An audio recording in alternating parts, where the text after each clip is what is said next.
Ladies and gentlemen, welcome to another episode of the Big MX Radio Podcast. This episode is exclusively brought to you by Luxon MX. Billy White over at Luxon MX is a fantastic engineer, and he has created some of the most groundbreaking products when it comes to the chassis setup across the board, whether you're on a KTM, Kawasaki, Yamaha, Honda. He's got the products for your chassis system to just make you feel more comfortable on the motorcycle. When you're feeling more comfortable, you feel more safe. When you feel more safe, you can go a little bit faster and you can drop your lap times, get a little bit more utility out of those few times you actually get to ride a motorcycle, that throttle therapy.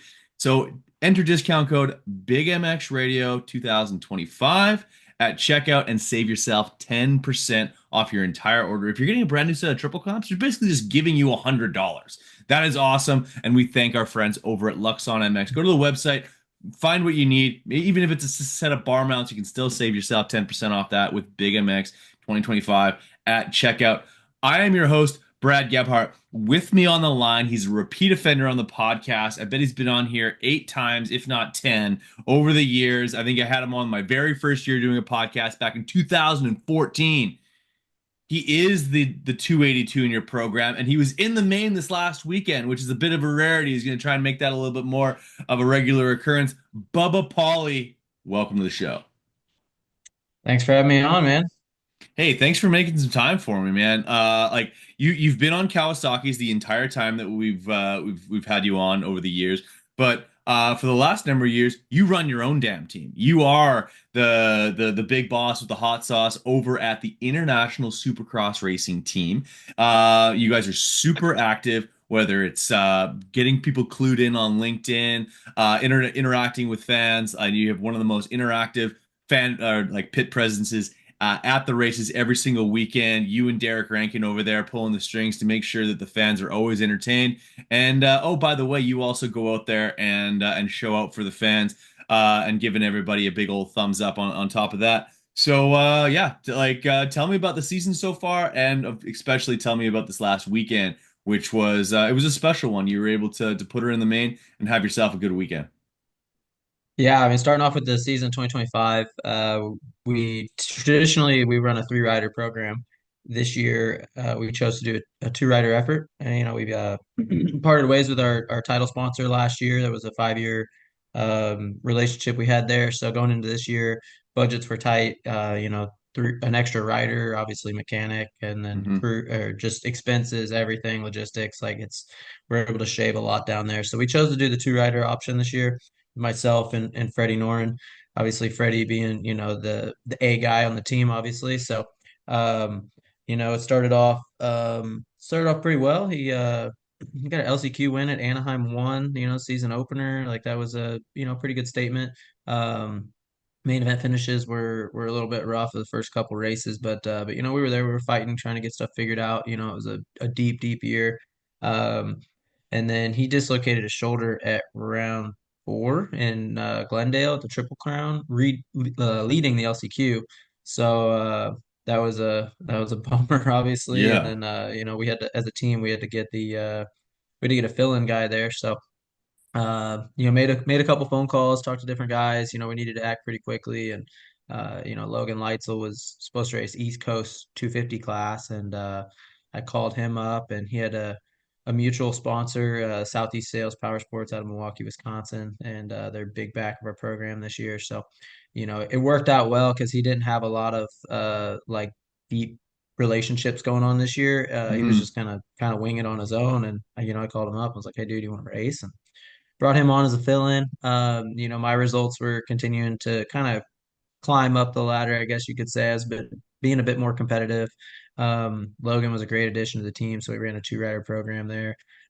Freddie missed a couple races, and then Freddie came back. So we gave Logan it was kind of a week-to-week deal, and then we were coming into we had 2 weeks, I think, a couple weeks went by. We had 2 weeks. We were coming into off weekend. I said, all right, well, let's just run this until the off weekend, and then we'll kind of reevaluate there. And Logan was making a lot of good gains. I mean, his qualifying times were great. Improving. He was getting more comfortable on the bike, the practice track. I mean, I mean, he beat Freddie in a heat race we did, the practice track, straight up, and he was super competitive. Man, you do that That's on nothing race to day. sneeze at, man. He's national number 33. Like, Yeah.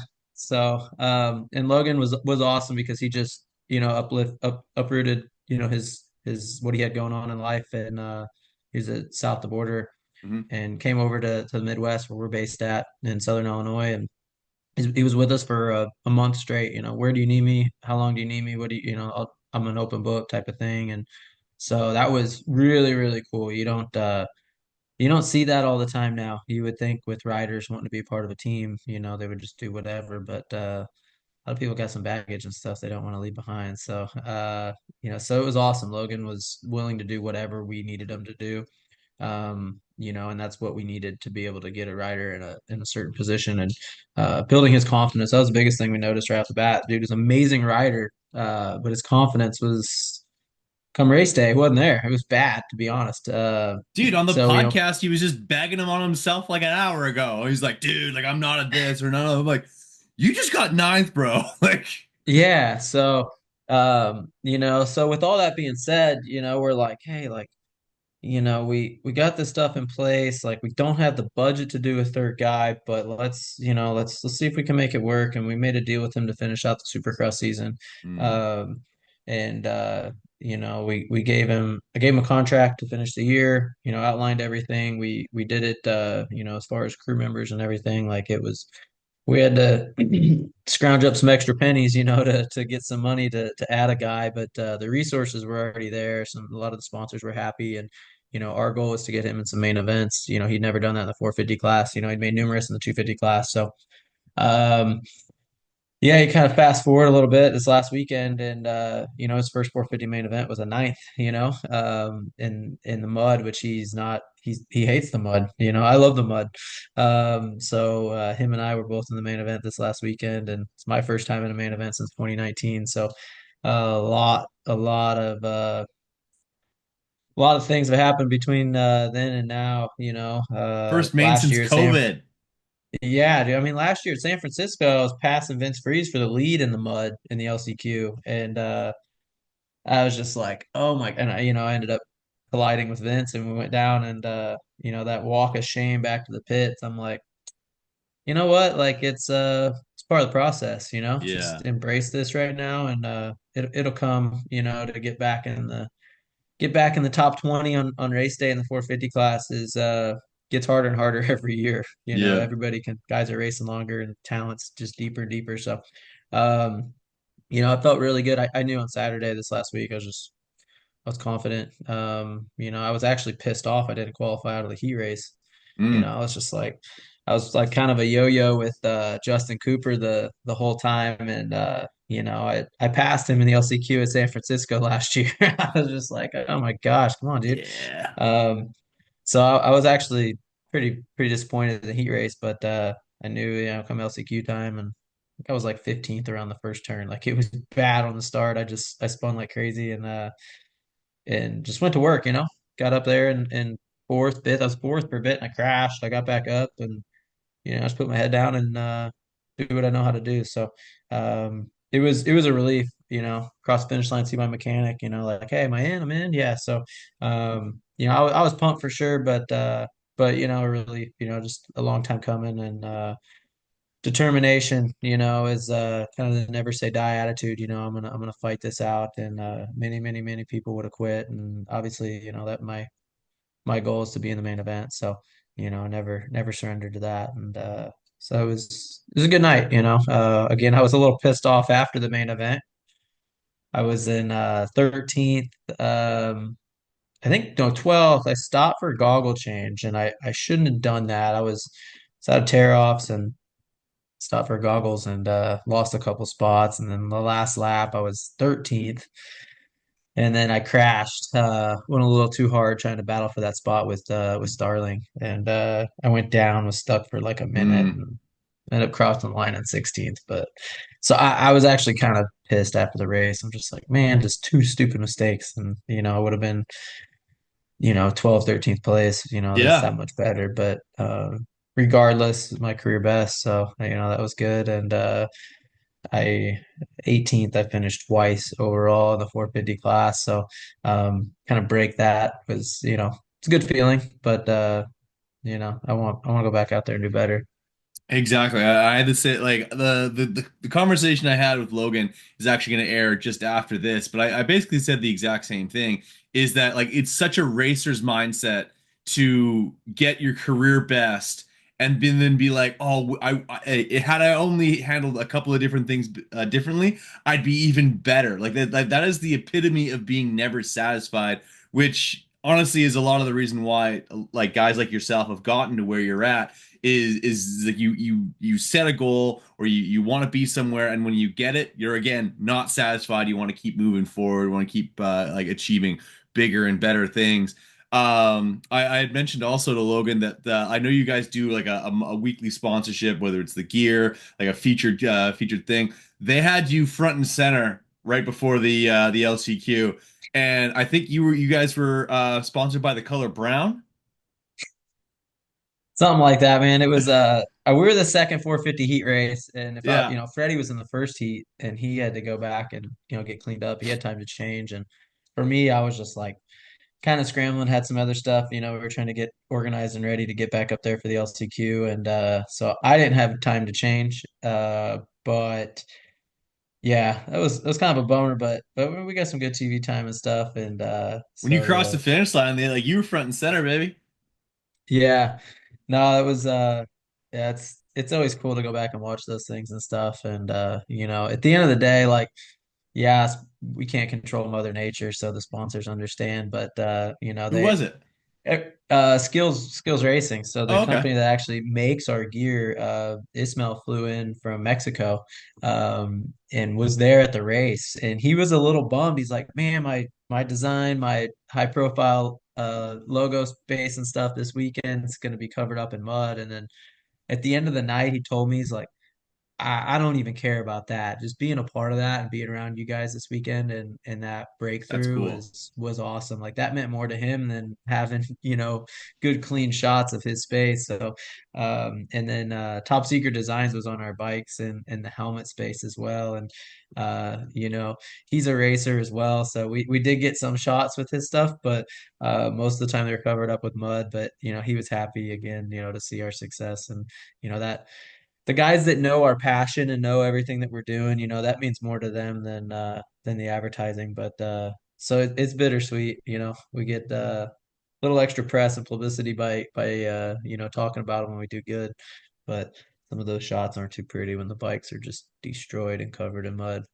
Speaking of the bikes being destroyed, covered in mud, yeah, Derek Rankin and the boys have their work cut out for them because today is Monday and we are essentially 3 days away from press day in Philadelphia, which the weather's not looking the best for that as well. It might be a very similar situation that it was this last Friday. Fingers crossed that it will not be that way. But it very well could happen and shake out that way. Have you gotten any reports from the mechanics as to what things need to be replaced, or maybe some horror stories of mud races gone by, or what? Yeah, for sure. I mean, I'm in communication with those guys. Obviously, they work for me, so every day, we're communicating. But I mean, we knew the plan as soon as I mean, really before the race even started. I mean, we were discussing like, hey, what's the move here? What's the best way to make sure everything moves forward, quickly as possible. So, the mechanics and Derek, they're still in Foxborough right now.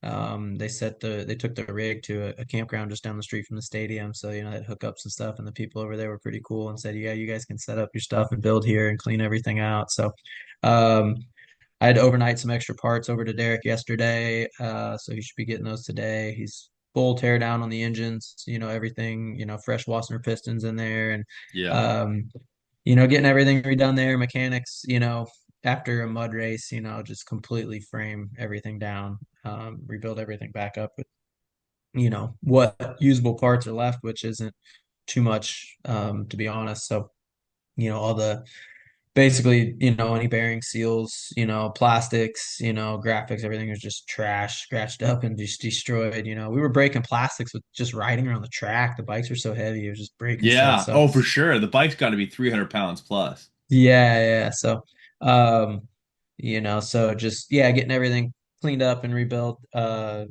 I talked to Derek. He's like, okay, we got the engines apart, we got the bikes, just basically in a bucket at this point.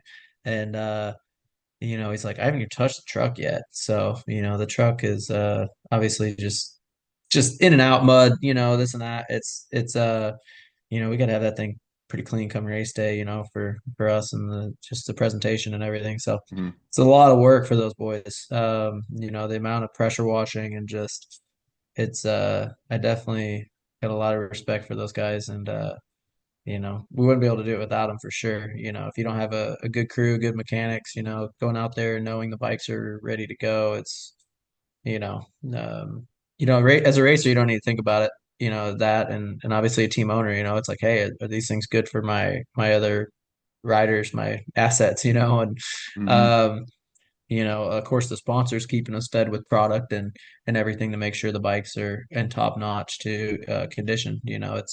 It's a big investment for all them. I personally, I hate calling a sponsor being, like, hey, we need this to make sure the bike's ready to go by, next weekend. Oh, we need it overnighted too. Oh, It's yeah. like, but when we have a good result, obviously they get excited, they get behind it. So, it's like, no, they're happy to help. Traditionally we keep everything stocked up on the truck and ready to go. Of course.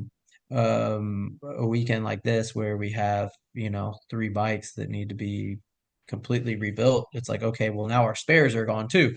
So Hmm. we need to replace spares, so otherwise if we come into a race the same this weekend in Philadelphia, it's like now we have Right. nothing. So, we're not a team if we don't have spare parts. There's a lot of those in the pits. That, Yeah. I'm sure. Empty shelves and empty I got a cabinets. semi truck, but nothing in it. Yeah. Yeah. So Yeah.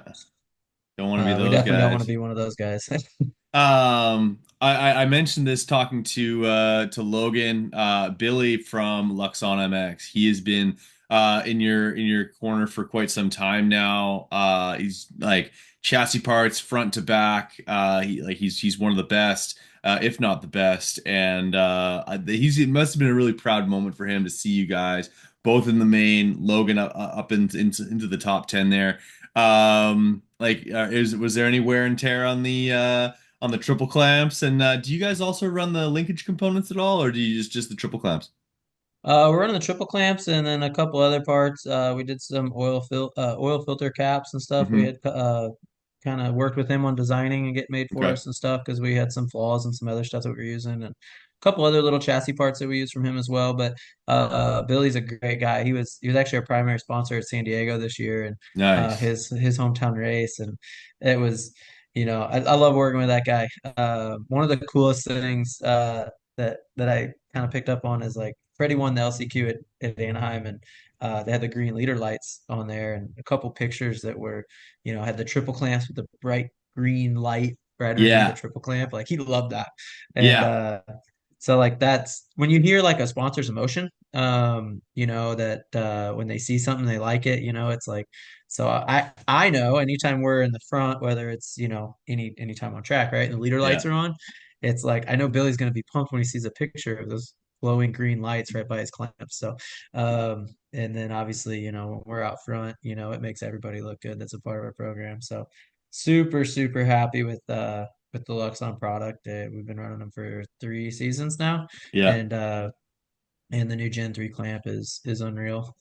Gives the bike such good stability, and we did a lot of testing, with the different variations of the setup and stuff, and the different offsets and everything, and the bike's really really good. Everybody that's gotten on our bike, that's a pretty biased statement here, but everybody that's gotten on our bike is pretty happy right off the bat. I mean, we did a lot of work going into every year. I mean, it's nonstop, just test, test, test, even throughout the year. But it's a lot of work that goes into getting a bike set up for a top level pro, and it feels good when everybody's pretty happy right off the bat from the baseline. No doubt. No, no. Billy's one of those guys who's like he's pretty quiet. He's pretty like kind of reserved. But when he likes something, he likes it, and Yeah, he yeah, gets excited. He's like he gets that little grin on. and he's all about it. So glad to see that like you guys showed out for him at San Diego and had some good results for him. Perhaps Nick, if they're going to continue to do this 4 races in a row in putting all the bikes completely in harm's way of putting races in the Northeast during the spring when you can absolutely get some rain and mud and all that fun stuff. Perhaps a bike wash sponsor is needed for that, for like a 4 race swing. We're like guaranteed we're gonna need you. So Yeah. maybe a little bit of foresight in the future to get like yeah, like Muck Off or any one of those brands that do the tech wash on board for next season or something like that. Yeah, that'd be huge. And I mean, you mentioned that in the Northeast. It's like last year in Southern California, we had two back-to-back mutters, and it actually rained at the other one too. I think it Yep. was Anaheim too. It wasn't like a Hmm. mutter, but it rained. Yeah. Um, so last year we started the season with a bunch of back-to-backs, and then it seems like this year we might be ending the season with that. So, Yeah. but Shake up the I like points the a little mud, bit. so I don't care. Bring it on. It sucks for the budget and the team, but good for me and the result. I was gonna say if that's what it takes to get a personal best, a career best, then why not? So you'd mentioned that you'd parted ways with your title sponsor. You guys had worked there for with that sponsor for 5 years. I'm sure sad to see them go, but also that's part of racing. Um, like where is the international Supercross racing team right now? Where would you like to see it move forward in the future? And if there's a potential sponsor that's listening to this podcast right here, right now, what's it like working with a group like yourselves? And what are the things that you would like to see in the future? I mean, there's a couple things we take pride in over here, and I would say the first is, we're an open book. When I say that, I mean like we don't have any corporate restrictions by any means, so we're not nothing has to run through a board of directors. I got a good little network of guys that I run decisions through, so it's not just me independently making decisions. Of course, at the end of the day, I have the final say, but Hmm. I bounce things off guys that I trust that are, well-rounded guys with similar values. So that's a big thing, when people want something, we can do it without restriction. As far as the crew and stuff goes, they really value the smaller, tighter network of stuff. We've ran through different guys on the program over the years, and right now we're in a really good place where everybody's got similar values. Everybody gets along really well. We all have the same goal and the same vision, and at the end of the day, it's to build a race winning program. That could be far, far in the future. That could be, who knows? We have another Foxborough race. We could be on the podium, staying at the top step this weekend. Be You never Logan know. So Leitzel. It could be Freddie Norin. yeah, or man, hopefully me. But There you go. so I don't have to pay any bonuses if I get the top step. So Yeah, I yeah. just I got to That pay a that bonus check to would be those like a guys. boomerang. You're like, ah, there you go. Yeah. Big, all right. So, so no, like I said, back to the team, not having a title sponsor this year it was a big deal, going into the year. It was like, are we going to be able to do this? Is this a good decision or not? Because at the end of the day, I mean, I got contracts with riders and the crew members and stuff. And, if I can't pay them, if we can't put fuel in the truck, if we can't, cover race entries and, like so on and so on, it's just like, we're a failure if we can't do that. And to not have the foundation of a title sponsor there, we're just trying to be as professional as possible, but continue to bring in funds as quickly as possible. And Yeah. Get it creative. was like a week to week deal. I was just like, okay, like how far along are we gonna go? I'm really organized when it comes to, budgeting and just all the spreadsheets and the predictions and what things look like and our current operations and how things are trending. So I'm sitting here reviewing spreadsheets and it's like, okay, we can get to round six. Okay, all right, this is a month before the season starts. Okay, we got enough funding to get to the season and get to round six. Okay, probably not a good idea to go racing at that point. Yeah. Um, but again, it's like if we were to do the sensible thing, we wouldn't be where we're at. So Hmm. it's like, no, let's make this work. Let's figure this out. Sure enough, another 2 weeks go by. It's like, hey, we can get to round 12. All right. Well, guess what? We just finished round 12. Right now it's like, hey, we got enough to finish Supercross. Okay. All right. I mean, it's tight. Like if anything bad happens, like we're not finishing Supercross with the Yeah. funding, but um we got 14 races to go after Supercross. So that's when reality sets in and you're like, okay, we got a lot of work to do. We got Hmm. a lot of money that needs to be brought Brought in. in order to do that. And our goal is to give our partners, the highest level exposure as possible. Most of that being done by results. Obviously, we can promote, outside of results. Yeah, anybody can do that, right? In different ways. That doesn't necessarily require talent and some of that other work that it takes. But like I said from the beginning, we're here with our goal to one day build a race winning organization from the ground up. And so to go out and get the results, promote those results, that's what our goal is. That's what our vision is.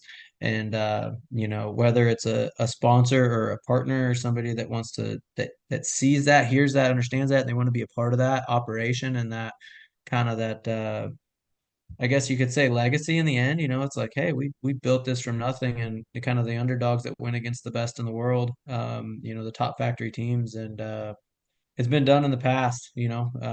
Forrest Butler with Rocky Mountain KTM, Mike Hmm. Genova with Moto Concepts. I think there's been a few others. I mean, Uriv, Konski, Firepower was yeah. a 250 team, 250 main, yeah. but still, it's like the to go against the best in the world, kind of the underdog there, and there's a lot of people that love to hear that and want to be a part of that, and every little bit helps. And I'll tell you Yep. what, I have a sponsor, it's like, hey, here's $200 a month, it's like, um, I can tell them exactly what that goes towards, where Hmm. that funding line falls, and like I said, I budget all that, I know that, so, um, we have sponsors that cut single larger checks, and at the end of the day, like I tell them where it's going, what it's being used for. Unfortunately, it's not for my salary. My salary is earned by racing right now at this point, but it's more than a full-time job. Just ask my wife that. Hmm. But everybody on our program, is it's a full-time job for them. I've never missed out on a paycheck for anybody, and that's a strong value of mine. I Yeah, no and that's something matter to be what. said, man. There's a lot of teams that have even ran a lot shorter time than you guys who have left people high and dry, and yeah, that really says something about not only your integrity and the character, but the like your ability to bring in the sponsors too as well.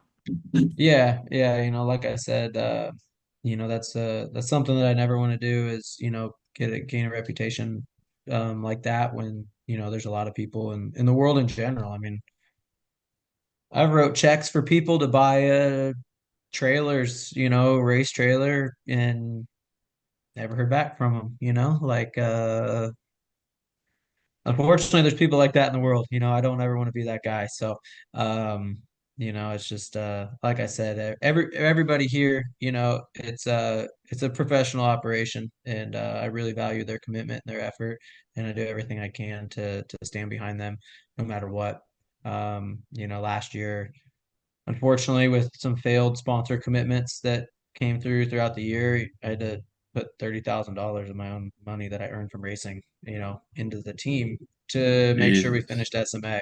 But the reason I did that is because I had commitments to those guys, Yeah. and everybody was showing up to go racing, and it was a big deal. Obviously, it sucks when when there's sponsors that fail on obligations, but that's the reality of it. It happens every year. Obviously, you try to plan for some of that, with a little bit of margin, but Yep. um, you know, I got injured last year and I didn't make a whole lot of money racing, so Hmm. I'd take take some money out of my savings. So that was a tough one. And then to decide to commit to go racing again this year, it was like, whoa, like your back's really against the wall. You got to make this happen, or it ain't gonna go at all. So, um, but we're racers, never satisfied, like you said, with the result. It's you always want more, and more is never gonna be enough. So you got to remember that at the same time. So, um, keep the goal in mind, and little by little, every little decision you make, every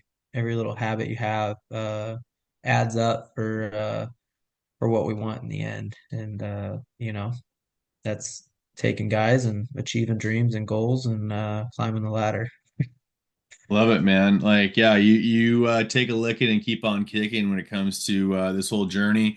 I give you a hats off for that, man. You keep working at it, and it's good things are coming your way. Um, like I know you've got an impressive list of sponsors, and a number of them that you've been working with for a long period of time. Who are some of the companies that really get behind the team, help it go, and have been with you for quite some time? Yeah, I believe at this point the longest sponsor that we've had, well, for sure that we've had, and myself as well, is Top Secret Designs. Okay. Um, the local company here, Josh and his family are big motocross family, and so I would say the longest would be Top Secret Designs. Love working with those guys, and just real passion behind our program and their operation. Of course, this year, the last couple of years, we got MX for Christ. It's a trackside ministry based out of Decatur, Illinois, family up there, and um, Todd and Eli and Jamie and Kylie, their daughter, and great people. Big backer of the program the last couple of years, and they're hands on as well. So that's pretty cool. They come out to the races and help with a lot of stuff as well. So, of course, Integrity Electric. Couple year sponsorship with them. Electrical contract work out of Phoenix, Arizona. Mike is big motocross guy. Love when he comes around to the races, and of course, I mentioned Southeast Sales earlier, Milwaukee, Wisconsin. John and the crew up there, just big. John's a former road racer, loves the sport, big Kawasaki dealer. So just for him, I hear and see his excitement, as we do good and perform, and that's what he wants as well. So, it's really good to have people that share the passion like we do. Even some of the bigger companies like Maxis, for example. Chris comes out to some of the races and he loves it. Like he wants to see us do good. And same time, he's hanging out in the pits with his family and his kids. And, it's just like we're all a big family, right? It's hang out on race day, enjoy it. And, he sees when we fail and, you know, it's it's part of it and he sees when we succeed and that's great as well. So big long list of sponsors. Obviously I'm forgetting or not forgetting, but I don't know if we have all the time to talk about everybody, but the I guess my point is with what I described so far is the relationships behind that is Yeah. really important. You know, just about every sponsor we have on the program is there's a relationship there. Borgic Custom Pumping out of Southern Illinois. I've known the Borgic family for a long time, and Neil stepped up, and him and his wife made the decision to help out in a massive way this year. And they're not looking for any real return on it. They believe in what we're doing, and they're blessed enough to help us, and so it's cool. Like I said, when the families get behind it as well, it's awesome. When Neil's son comes out to the races and he's just grinning just ear to ear, like that's amazing.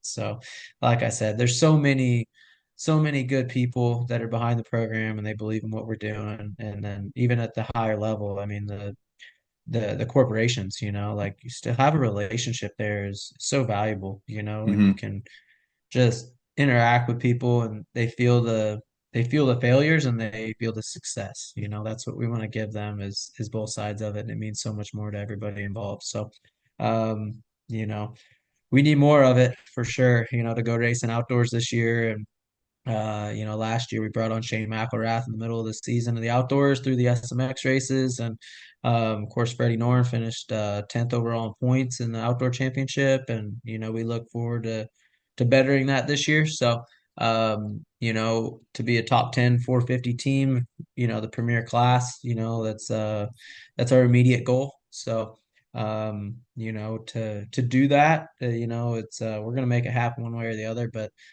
man, the more support, the more likely we are to do that. So and get through the season and kind of build a foundation really, so we can continue to chip away at our goals. Yes, sir. And yeah, you guys have been successful with that all season. It seems like you're building momentum towards the end of Supercross and into outdoors. Maybe we won't see the 282 lineup for an outdoor this year, but certainly the 33 machine.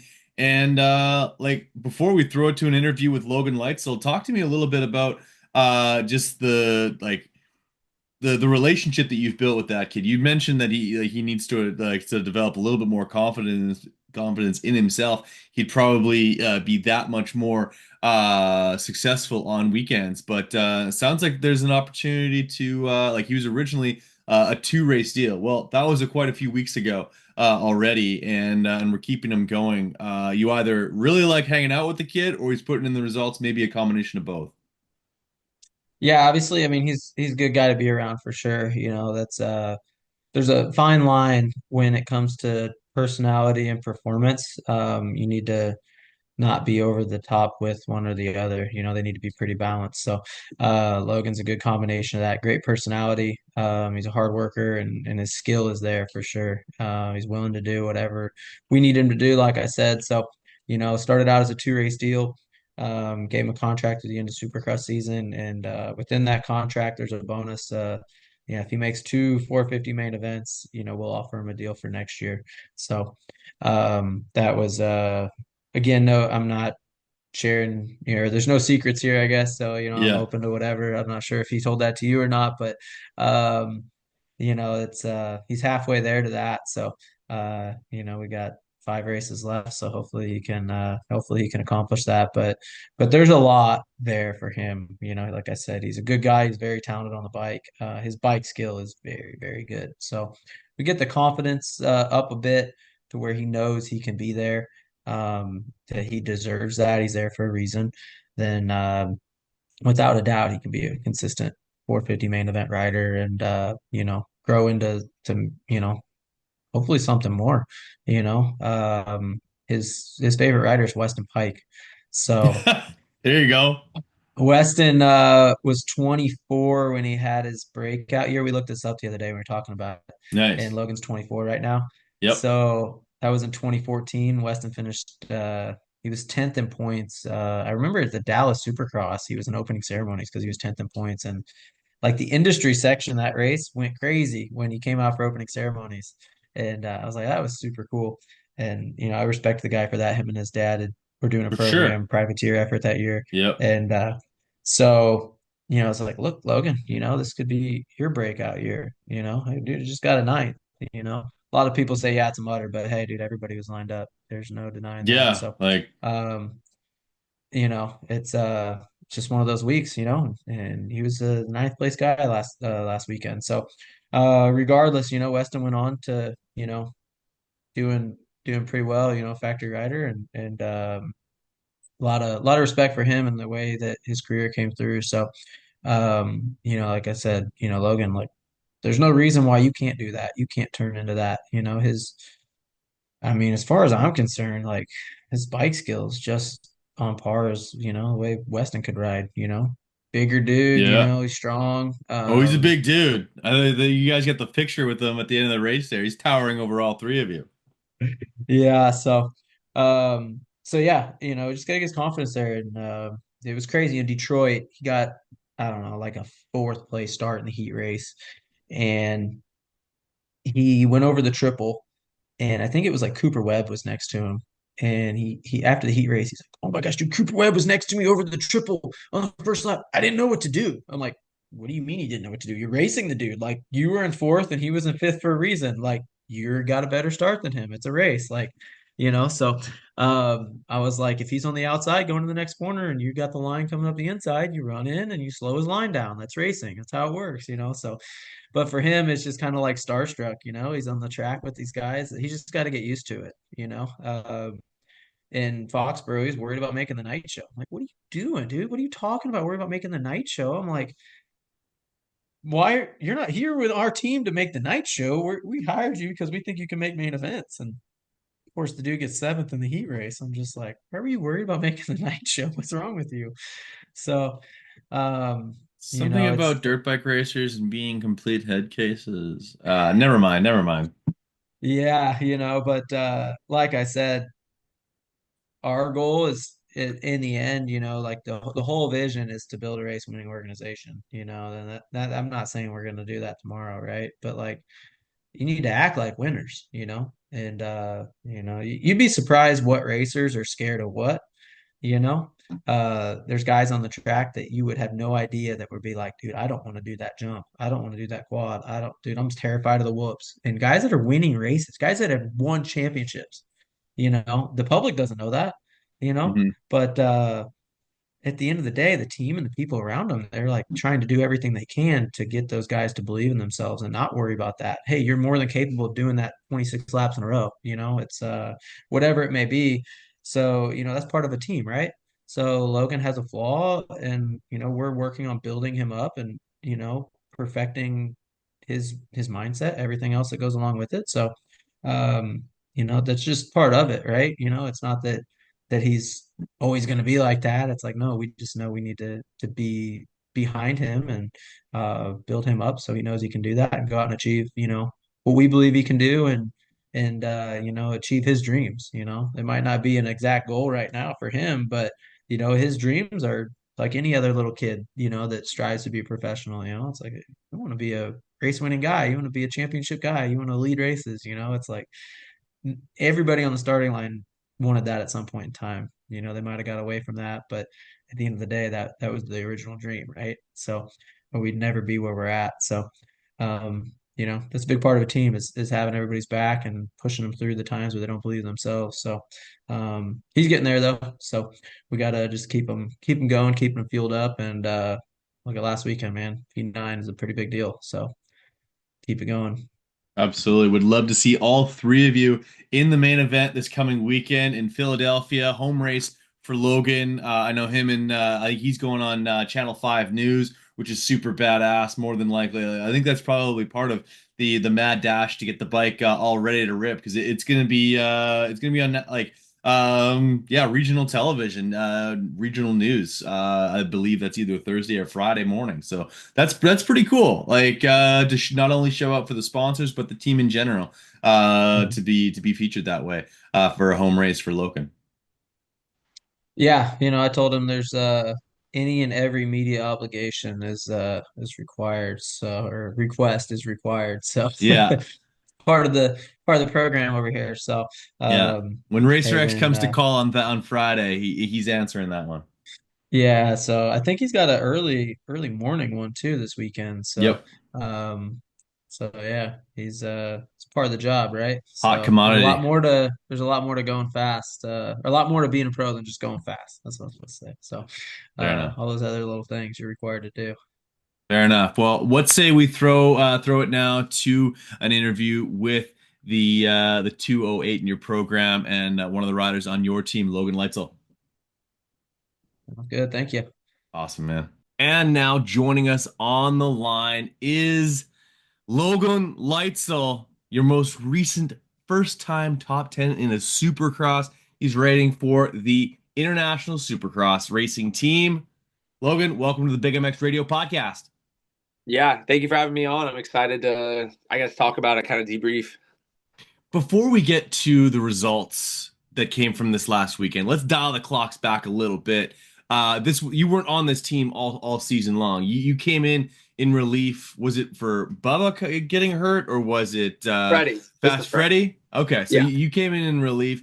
Tell me how the genesis of how that kind of came together. I believe was it when they went to Tampa? yeah. Okay, So I was actually just got done racing a local Victory Sports Arena cross race up in amazing. Tennessee, where I spend a lot of my time during the winter.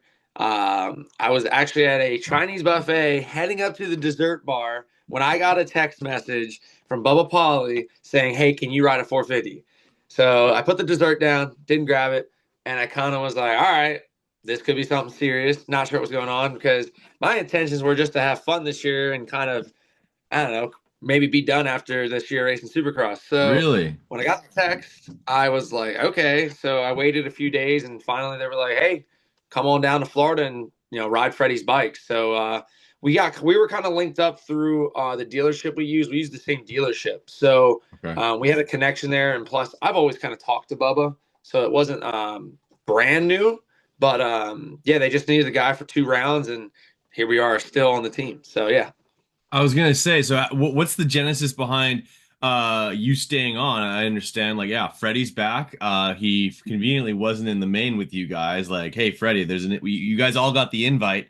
He didn't RSVP through the qualifying, and yeah, why did they keep you on all the way through Seattle and now Massachusetts? And looks like the rest of the season, if you get a top 10, if I'm not mistaken, that might be the team's very first top 10, if not very close to.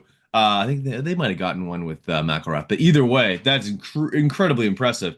Yeah, like why'd they keep you? So it actually started. Well, so Derek Rankin, the team manager, was actually the reason that Amazing guy. yeah, he's the reason I'm on the team. So he was the guy that picked me. Like he literally said he looked at my Instagram and said, "Yeah, that's my guy." And I at Tampa, because I hadn't raced all season. Tampa was my first one, and a lot of people don't know this, but I've rode a 450 in Supercross like maybe max like 5 times. Yeah, handful of So times. yeah, so it had been a couple of years since I'd even rode one. So Tampa, I was deathly terrified to even jump anything. Like I didn't jump the Supercross dribble to qualifying. Like I was very scared, and like I was like for sure like I'm gonna get fired. And like I didn't ride good all day. Like didn't ride good in the heat. And then the main event, I just like kept believing in myself, and I like literally came out second. And then I got taken out like 2 corners later. So I was like, oh, that's a bummer.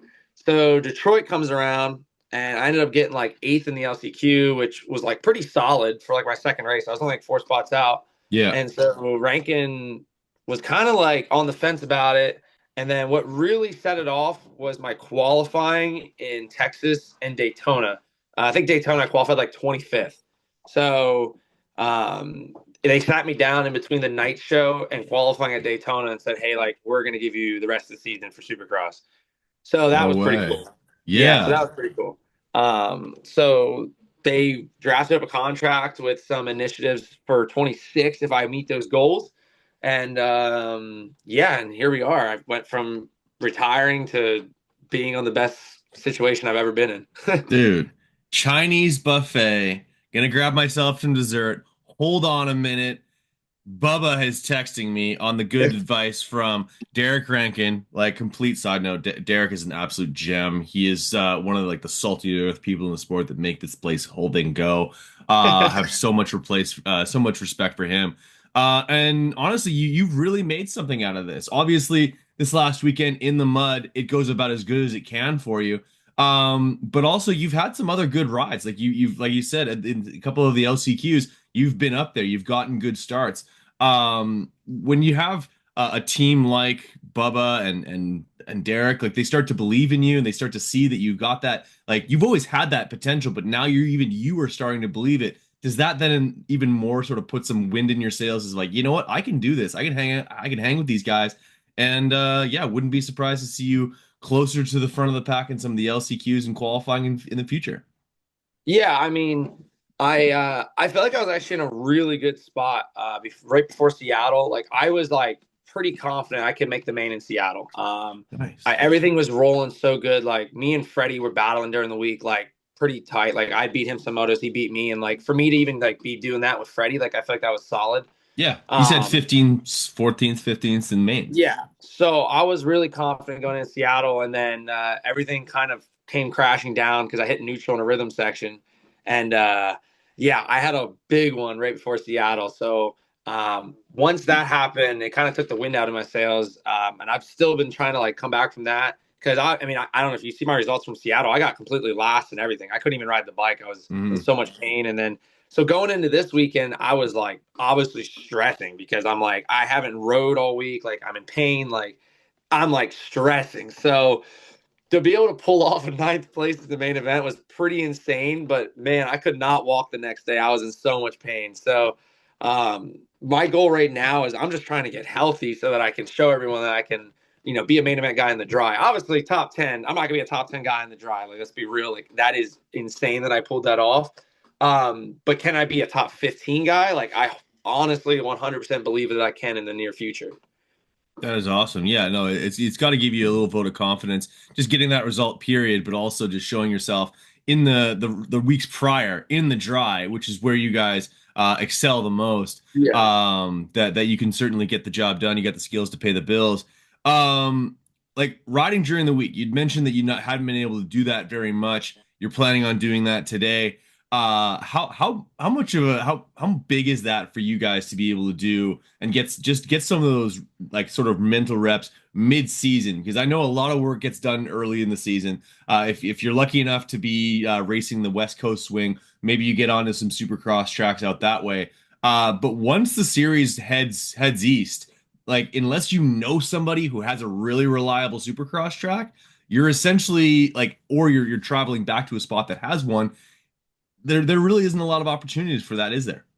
No, not really. I mean, like I said, I'm from Pennsylvania, so Right. there ain't nothing here. I'm not riding Supercross today either. Like I'm literally just riding my local track. Amazing. Uh, they have practice from 12 to 4. So yeah, just going to my local track to ride and really just trying to see how I feel on the dry. To be honest, I haven't, like I said, I haven't rode since the Tuesday or Wednesday before Seattle, which isn't too long. I think we're coming on 2 weeks now.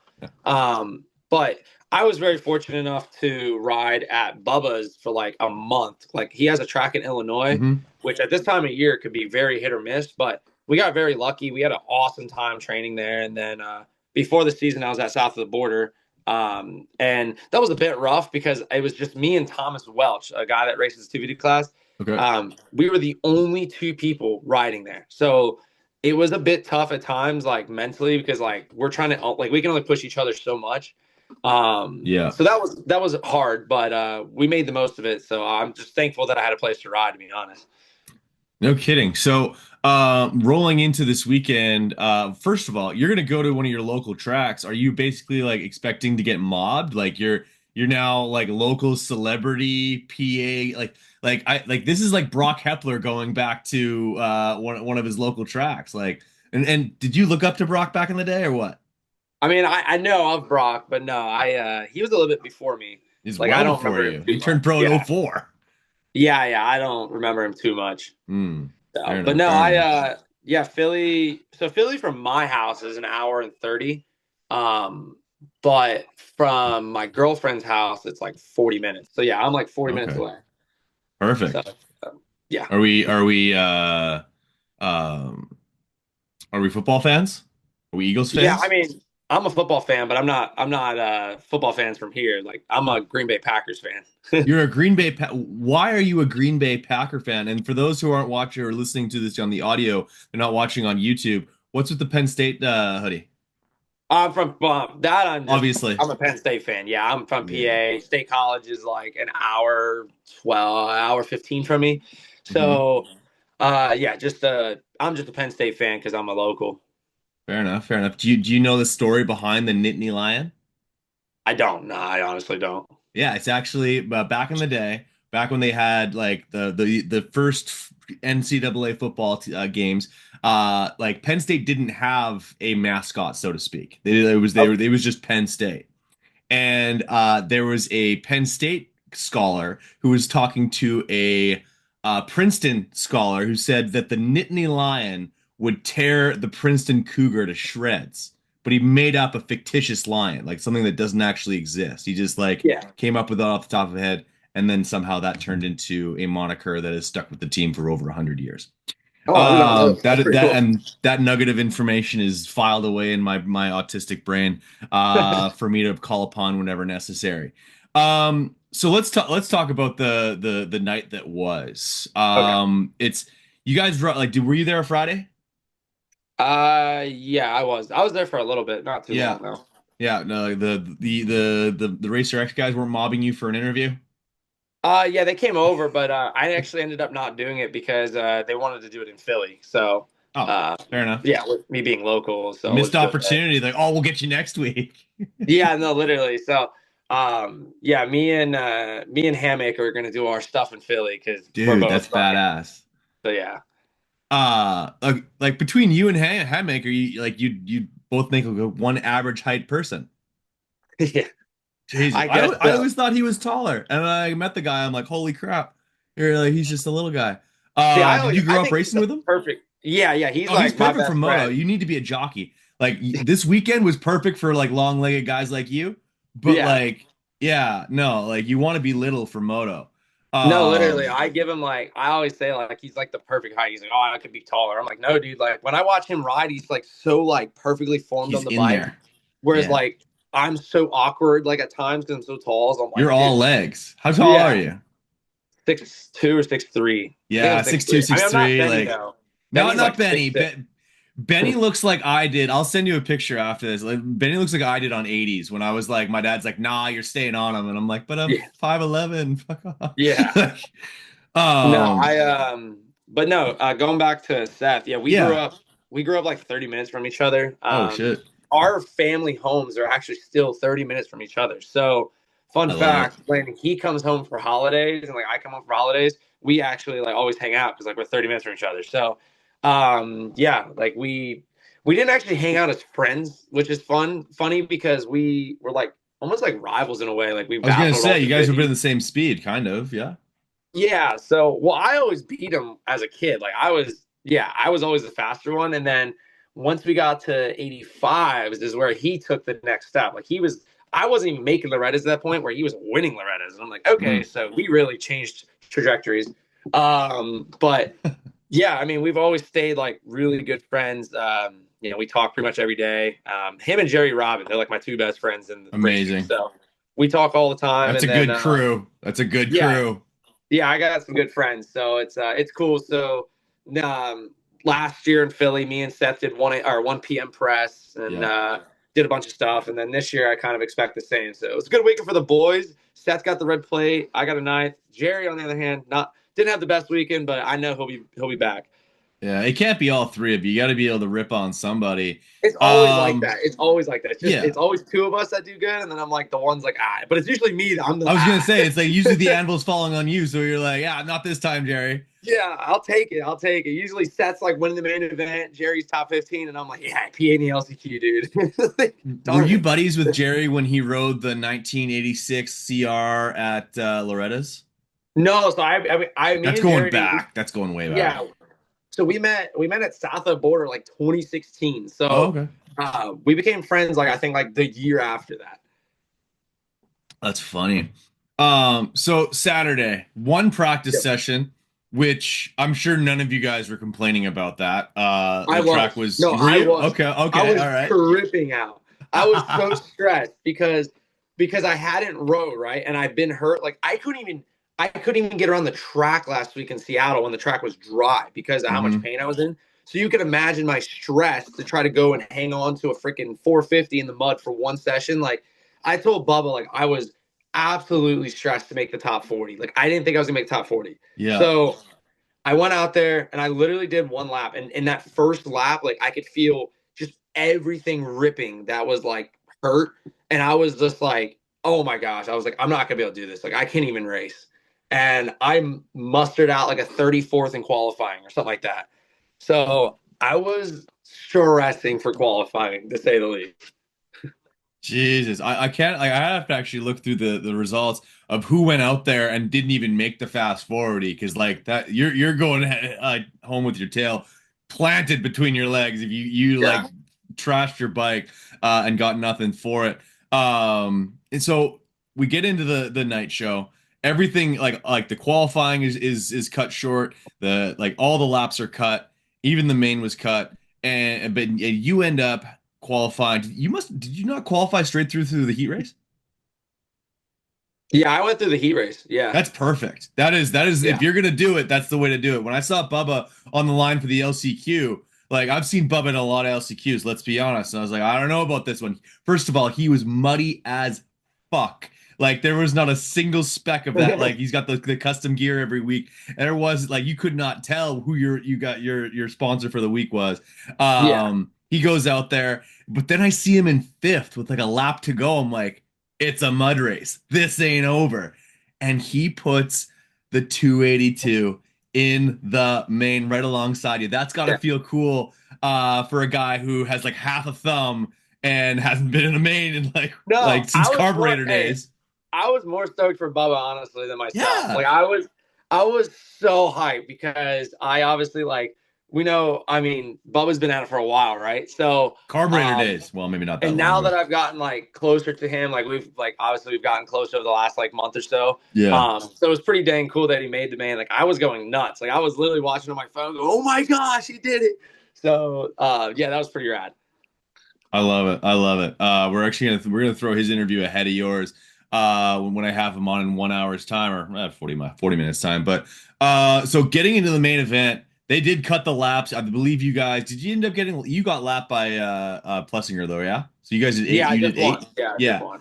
So you did 8 laps of absolute misery. Was there ever a time that you either tipped over or there was something in front of you, you're like, it's over. I'm like my night's done.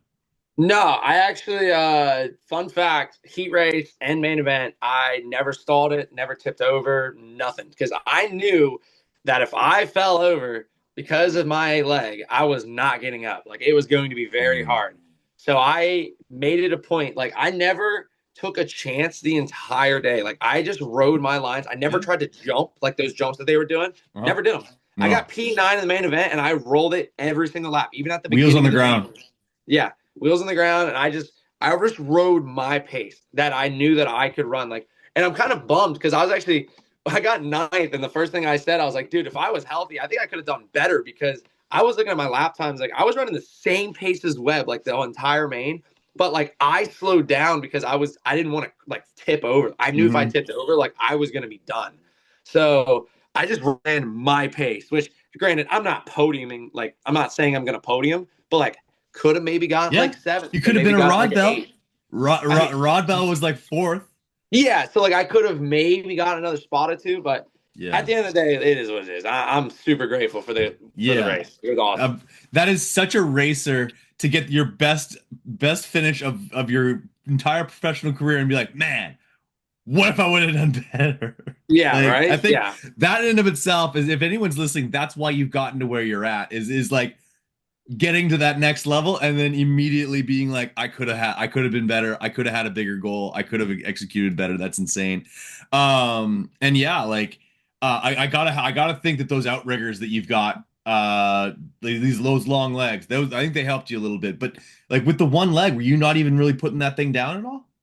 I mean, I was like pretty much like I would like avoid to like really dab my right foot. So Mm. I was honestly just like I don't know how to really explain it, but my legs were basically like almost out the entire time. Like I walked the bike. Like if you like watch back I think it was the heat race where they show me, like I'm Hmm. literally just like walking the bike like the entire time.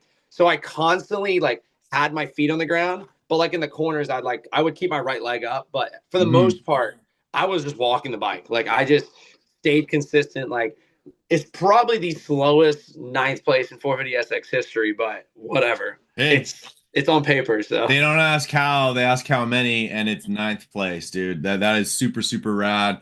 And yeah, like I don't know if that's gonna work in your favor this weekend. We're looking for some weather again.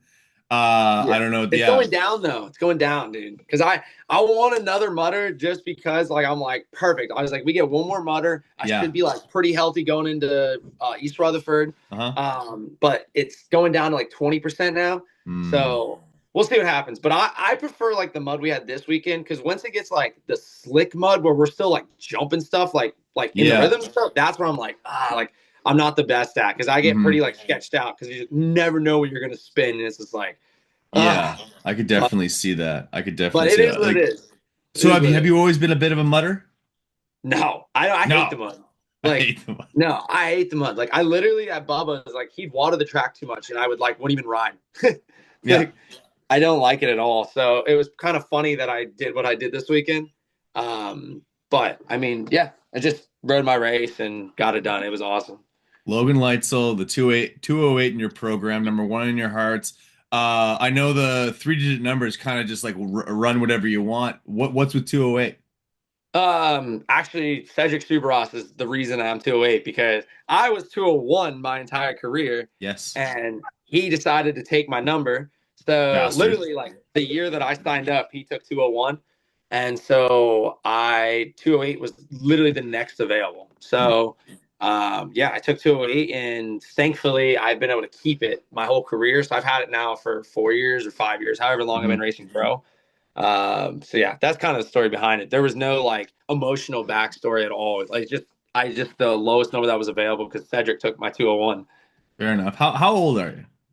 24 now. Yep. 24 years old. Now that like compared to Bubba, who as far like he's not quite as old as I am, but he's older than the dirt that you guys ride on. Like I got to imagine that like the success that you've enjoyed throughout this last like 6 weeks, 8 weeks or so, and if you're able to continue some good momentum, if you're talking to Bubba about possibly riding with them next year, like yeah, originally some thoughts about retiring, doing something else, maybe put those on hold for a bit. Yeah. Yeah, no, obviously like now I'm kind of full board. Like I'm still actually I still do some work actually still for because I had a full-time job going into Yeah. the season. So I'm still working part-time. So doing that and then racing and yeah, I try not to take it everything too serious because I know like if you take it too serious and I kind of get burnt out. I've noticed in my Yeah, career. So it can be um fleeting. yeah, so I this since I've been on Bubba's team, like I've taken everything serious as far as riding, training, and whatever. But at the same time, like Island race days, like I'm the happiest dude. Like for the most part, like I always just try to keep a smile and enjoy every second of it. Like I was stoked, like going into the heat race. I'm like, this is gonna be awesome. And then main event, I was like telling Dave Janolfi in the tunnel I was gonna win the main event. So yeah, just trying to enjoy it. Like 24 years old, give or take, probably 3, 4 years, maybe, who knows. So I Yeah. just try to enjoy every single moment and the accolades that come with it. And obviously any money that I can make from it, put away to try to get a house eventually. So just try to enjoy this as much as possible. Right on, dude. Well, I'm glad that you're enjoying it. I hope that you get some laps in today at a local track. You might not be riding Supercross, but you're going to be twisting the throttle, which in my humble opinion is the one of the best ways to spend a day, get some throttle therapy. So yeah, I know you've got a ton of great people in your corner, people that you have to thank, like not only with the team, but also your support system with your girlfriend, family, parents, all that. Give them some love for me, man. Well, yeah. So first off, because I know she would give me crap if I don't. But my girlfriend has helped me so much. Like literally, Hell like yeah. when she met me, I was barely a night show guy. Or when I met her, I was barely a night show guy. Like Yeah. couldn't do anything, and she has pushed my butt every single year to be better. Like Mm. literally, and I pushed her too. I mean, she won the Canadian Championship this past year, so that was cool. Dude, And that's then badass. yeah, so she won that, and then she raced for USA over in Australia for them. So like she's been Yeah. doing some cool things. So we both pushed each other to like get to this point. But as far as like the driving and stuff she's done the past couple weeks because I've been hurt, like it's been pretty rad. So got to give a big shout out to her because she has been in my corner since day one. And God bless a then good woman for putting up with us too. Jesus yeah, Christ, man. yeah, like she actually let me play video games yesterday all day as my reward. So let's go. Yeah. Um, so, Nice. but no, as far as everyone else goes, my dad obviously he's helped me so much. Mm. Bubba and Derek for even giving me this opportunity. Yeah. That's pretty freaking rad because I was never unloading my bike if I was a privateer. Um, No. so Heck so no. yeah, those guys, Bailey the mechanic, Scott, Brody my mechanic. He literally just graduated like the mechanic school, and then Mm. he gets a ninth in a main event. So he's like going nuts right now. Um, and yeah, just everybody that like supports the team because honestly, I don't really know the team sponsors that well because like I don't Oh yeah, I like totally get I'm that. Yeah. fresh. Let's just go So with like Lux on MX. Best clamps out there, bro.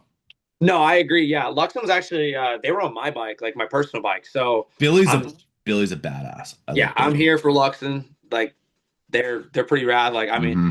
I'm a pretty basic privateer. I don't really do anything to my bike, but the Luxon's like the one thing I have. Nice.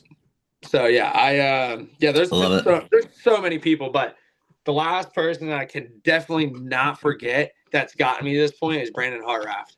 So yeah, Brandon Hartraft has literally like taken me to the next level. Like when Alpha I performance. yeah, Alpha dynamics. I was the very first person ever on Alpha Dynamics. I joined Badass. literally the first day that he started it. Not even the first day. I think I was with him before, and then I just transitioned into it. Yeah. Um, yeah, without Brandon, I would definitely not be here. He has just helped me so much go from a guy barely making night shows to making 2 main events last year and even one out of a heat race.